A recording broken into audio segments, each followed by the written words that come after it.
સદગુરુ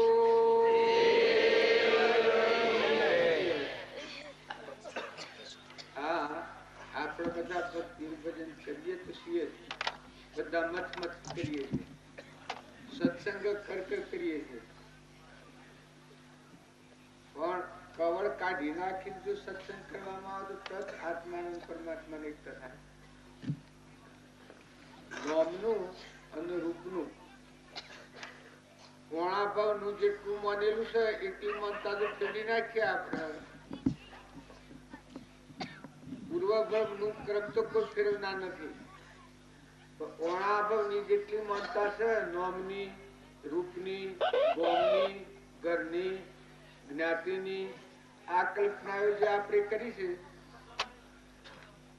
એ જ આપણને આવરણ નું કારણ થાય છે. પૂર્વજન્મ નું કર્મ છે એટલે તમે કરોડ રૂપા કર્યો તો ભોગવટાયનું ભરવાનું, બોગાળા પાણી વેચવાનું હોય, બોગાળા પાણી વેચવાનું અને ફૂલની પોખડી જેવું પુલ નું કારણ હે તો દેવલોક નું સુખ ભોગાય. પુલ નું કારણ હે પાપ નું કારણ હે તો એનું રૂપાંતર કરી અને ભોગવવાનું. પણ વર્તમાન નું કર્મ જે આપણને વધારે આવરણ નું કારણ થાય છે, એક પહેલી તો મા બાપ ના જે સંસ્કારો આલેલા છે, લૌકિક વાતાવરણના જે ભાવના માની છે આપણે કે હું પટોલ છું, હું ફલાણા ગામનો છું, મારું નામ આ છે, મારી જમીન આ છે, મારું ઘર આ છે, મારું હગુવાલું આ છે, એ બધી અતારની માનેલી વાત છે. જેમ આપણે લગ્ન કર્યું 20 વર્ષે લગ્ન કરે એના પેલા તો કોઈ ન હોય છે, પણ લગ્ન કરેલા આપણે કેટલી માનતા કરી દે આ મારો ભાઈ, આ મારો હાહરો, આ મારી હાહુ, આ મારો બાઈ હોય તો આ મારો દીવર, આ મારો જેઠ, આ બધી માનતા કેટલી કરી દે. બાદ કોઈ હતું કુંવારી ત્યાં કોઈ હતું આ જીવ કુવારો હોય ત્યાં કોઈ હોય જો બધી કલ્પના ગોઠવી ચાલે. એક હગાઈ કરી હોય અને બધા વ્યવહારિક ભાવ કરી ગયા પછી હગાઈ તૂટી જાય બસ તાર પેલું કરેલું શું બધું વેવાઈ કે થયું, જમાઈ કે થયું, હાહરું કે થયું, હાહુ કે થયું, શું બધું ફૂઈ નાખ્યું એને. હા તો ભાઈ ભાઈ કર્યું જો હગાઈ તૂટી જાય પેલા કોઈ નથી વશમાં બધું કર્યું હતા જોડે પાછું જો કોક લગર વટોગર પડ્યું તો છોડી નાખ્યું તો કોઈ રસાઈ માની આપણે આ વશમાં કરી દે પેલા નતા વશમાં થાકીએ પાછા મટી જવાના છે. આપણા હું જમજીનો પટોલ ના રીભાઈ નો સોરો પુરુષ ના બધું વશમાં કર્યું છે. પેલા શું હતું હમણાં હાલ ઓલું ફૂટી જાય તો હંસ ઉડી જાય તો આ વશમાં સપનું છે. વિવેક થી વિચાર તો કલ્પિત પોમે બાદ સત એક અવશેષ રહે પામો સુખ આઘાત. વિવેક પૂર્વક જો વિચાર કરીએ તો આ કલ્પિત ભાવ જે આપણને મારી નાખશે, મૂછવી નાખશે, જાણે ના ડુંગરા થઈ ગયા.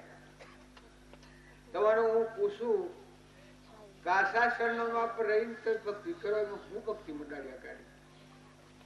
તમારો મુખ્ય દેવ એ ન હોય તો અડીએ તો ભ્રાયું છે બધું ઉજોડ મોય જે બેઠો છે કીર્તન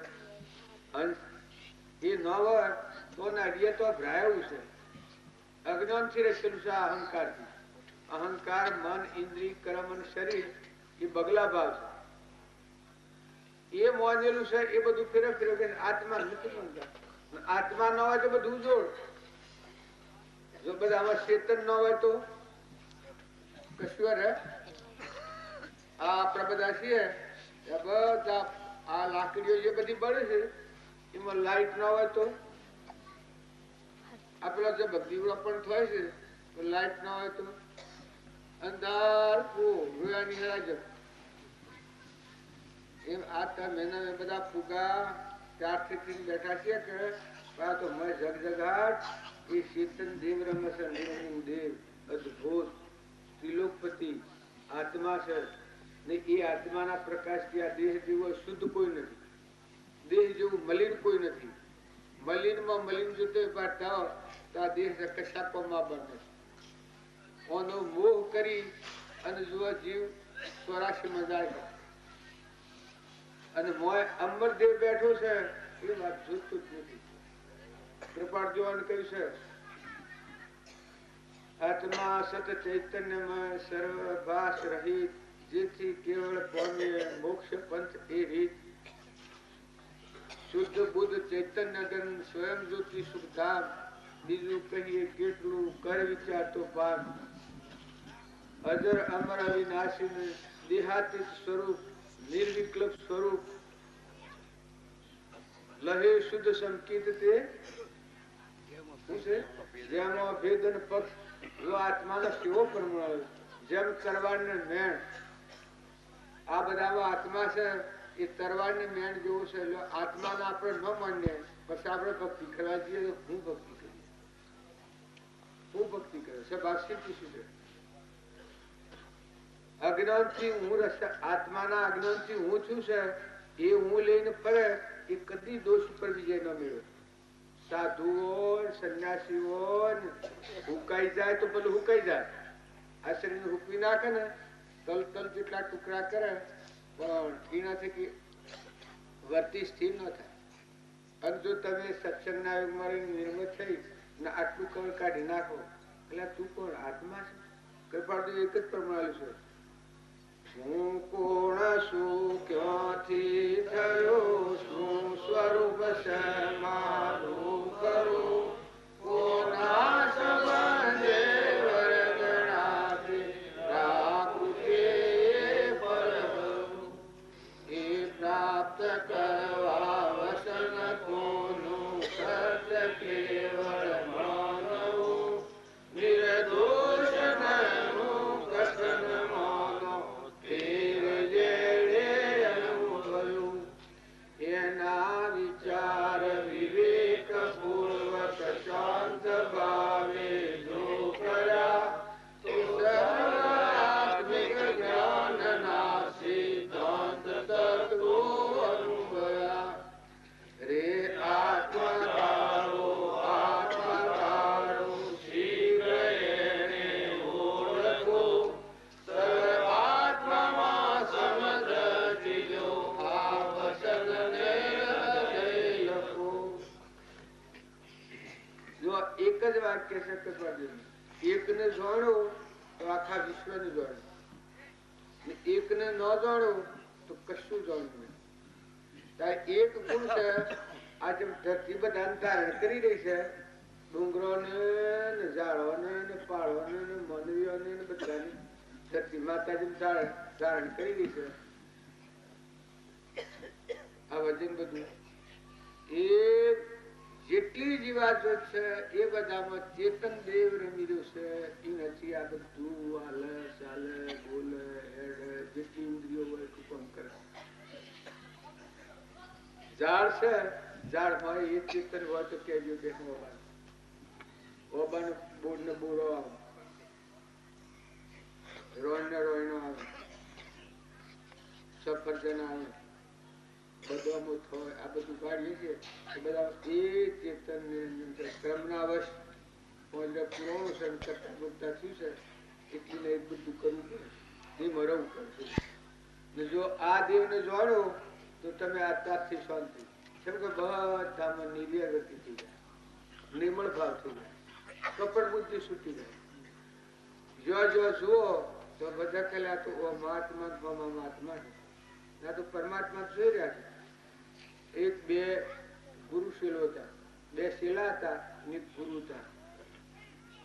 એ શીલા ઝઘડો કર્યું હતું ગાદી હારું એક શીલો એવું હતું એને સમજાવવા હારું ગુરુએ યુક્તિ કાઢી તો ભાઈ આ બે કુકડા છે તે હવારમાં વહેલા તમે બે લઈને જો આ કુકડાને જે કોઈ ન દેખાય જગ્યા પર મારી નાખીને લાવે પોડું કાપી નાખીને ઈંદ ગાદી હાલવાની કોઈ ન દેખાય જગ્યા પર એમાં એક તો મારા જેવું એ જતા જો ફસાઈ એક હા એને ઓઠું તે જાળાનું ઓઠ જાળામાં જતા કરે બૂસકો ઉડાડી લઈને આવે છે ગુરુ ના આવે અને એક હતો એ બધા લઈને ફર્યો પણ કુકડો કોમ બે લઈને કુકડો એને આમ જોઈ રહ્યો અને એ કુકડા હોવું જોઈએ.